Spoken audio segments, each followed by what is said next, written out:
Bismillahirrahmanirrahim. Assalomu alaykum do'stlar, barodaroh, muxlislar shabakai Mol bozor.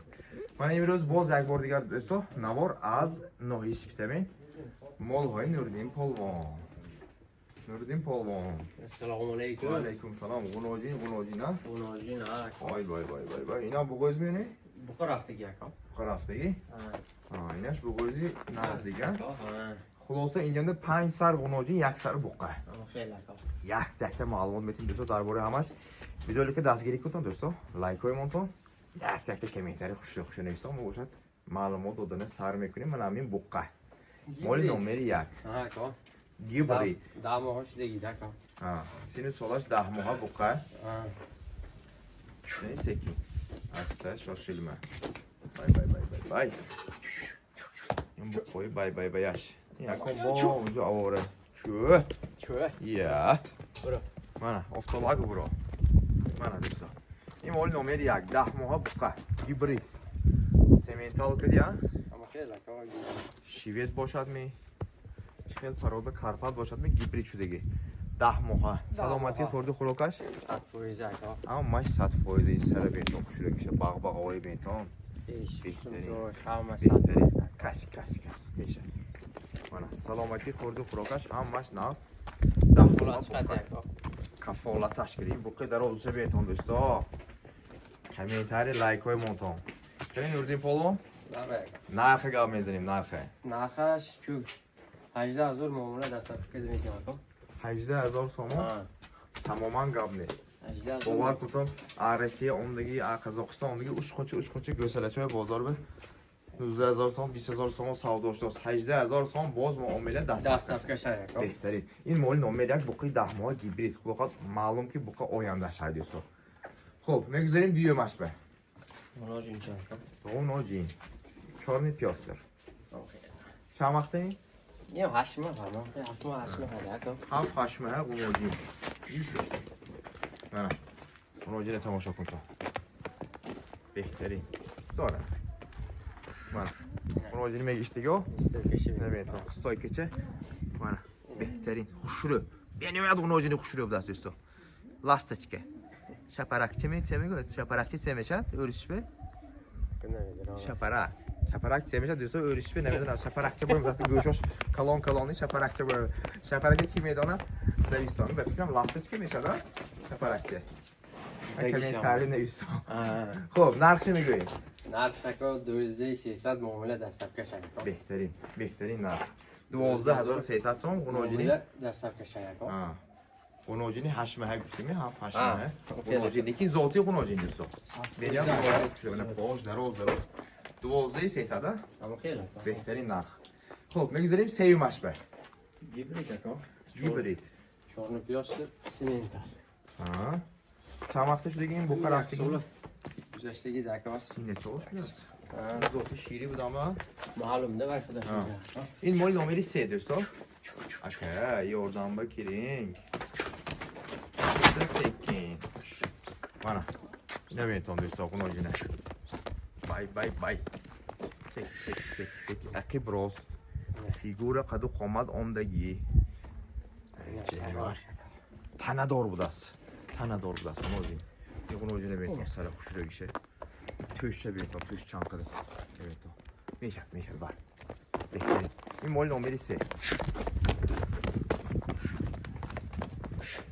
نوردین پالوان بخور رفتگی نمیدونم اکا هیچی گفته نمیشه 1 سال گفتی من این سال شه 1 سال نه گذشتگی اکا 1 ساله ممکن 1 سال 2 ماه باشد لیکن حال işkamçı praktiki sinetçi ama haydi gümüşe kabya var gümüşe kal sinetçi هم کدی گیری آخه یکی تگاش خوشی بود است سفید خوشی بود است ممکن بخور هفتگی باشد ما نکن بودگیش من نمی گفتم میتیم مثلا بگوش به گارانتی نمیتیم نوردی خود خوراک سلامت به کفالت شه اکا. بهترین که این نرخ گفتن نرخش 14000 اکا معامله دست افکر شه اکا. خاندش زنه دوستا همین بچه برای حرمتش مخلص اکا. کامنتاری خوشی نمیتون لایک های مونتون دوستا 14 چند 14000 راست 14000 تومان دوستا کیم گیرد برکه یوار با معاملهش با دست افکشه با معامله دست افکر شه خاندش زنه دوستا لایک های زیاد کردن کامنتاری خوشی نمیتون این مال نمره 3 خب چهارمش نه غنوجین تازه اکا. چهار پیاز اخی ببینید دوستا چاقچای بین تو خوشی و خاص کیروی مول کنی گردن و دراز چورنی پیاس این پای بین تو خاص خودش من مول میشم گفتاس من مول میشم من گفته پای گفتاس گام میزنه تکام جانیور اکی باش زرده استویکه و گاب نیست استویکه یعنی واندام نبین تو بهترین چند وقت توش دیگه؟ استم چورشه 11 ماه هم خیلی داکه ها جانیور 11 گام ماه ها 11 آوازش هم خودش معلوم که گوسله گوسله هول گوسله دیگه تنش جدا هم قاوس بود است تنش با قاوس به تمام گاب نیست تقریبا 11 ماه قنوجی چاش دیگه میتون آجی بانشو میدیم مقصد خوشوری باشد میدونم تو مولی وای نمیبیاری مولی به صفت هم هستنی تو دیگه ابو چاچاش هم نشون تیم اگر ناس اکه کنی مانا چاچاش بیت اوه چاچاش هم کیلویی بود است مانا همش سکوی زکن دیگه پیش برام بودم نگفتم نه حتی مانا تمام خب این حالی بقر هفتگی نه معلوم که قنوجین اوینده دار قنوجین اوینده دار دوستو این مال نمره 4 همین 10 ماه 11 ماه قنوجین خب نرخش میگوییم نقش 15000 رکاب دستفکه 15500 دستفکه معاملش همش های این مال نمره 4 خب میگذاریم پنجمش بریم این بقر هفتگی گیبریده است یا نه گیبریده که سیمنت هم کن بالشین گیبرید مکاوی سکی هست سکی شاشل من گروی بالوان خدا پیش بگذاشتن هم در کرده مانا بای این فعلی اصلا بس حلوص میکنم و ایتوچه بولده حلوص نکنن اصلا مقبول کرده توی شوخی میکنی این مال نمره 5 قنوجین چند وقتش دیگه؟ این هم 1 سال 3 ماه هم خیلی 1 سال 3 ماه تقریبا بقر هفته گفتیم بقر هفتگی یک ماه هم گذشتی 1 ماه پیش بقر هفتگی دوستو کوچکوی قاوس بین سر خوش رو گشه بین اولوچه تنش به گاب نیست میشد بک نوردین پولو تنش به قاوسش به گاب نیست دیگه خندش از نب نوردین پولو حق کنی قنوجینو بخوای بصفت میبرورد دوستو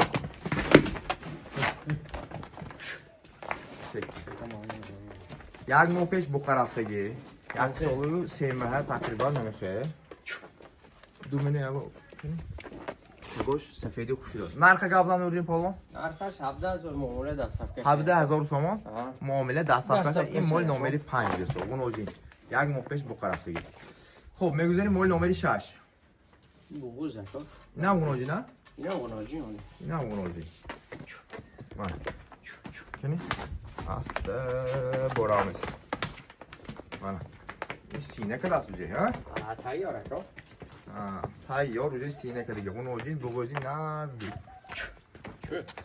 من میشه الان خیلی دور من قنوجین تماشا کن قنوجین بغوز میگیرم گفتیگه من نبین تو بهترین میشه گاند قاوسکچه بود است قاوسکچه تنه دار ده که تنه دار شیره میتیاد ببینم خیلی که شیره میتیاد من مثلا اهلیش دوستو نبین یگان خیلی قلق نداره شد از این میشه نوردین پولون درار نرخ گابزان پولون نرخ 19,500 معامله دستفکه 12500 19,500 سکی است این میزه سوالاسه گفته که نوچه بود است دندان چه باشد دنده اولی باشه که بچه می بچه اولی دندانش خیلی بچه 19500 دوستا قنوجینی بغوزی سری سینه این مال نمره 6 خلاصه من 6 سر مال بود دوستا از نوردین پولون کدامش معقول شد مرحمت نمره تلفن زیر اکران به آدرس و نویس بیتمین دستافکه همه جا خودش تشکیل میکنه بوقا میگفتی که بوقا قنوجین میگفتی قنوجین بغوزش میگفتی که بغوز هر خیل اسارتیمنت کدامش معقول شد الله خوب رویتون خیرداری کنتون سلامت باشتون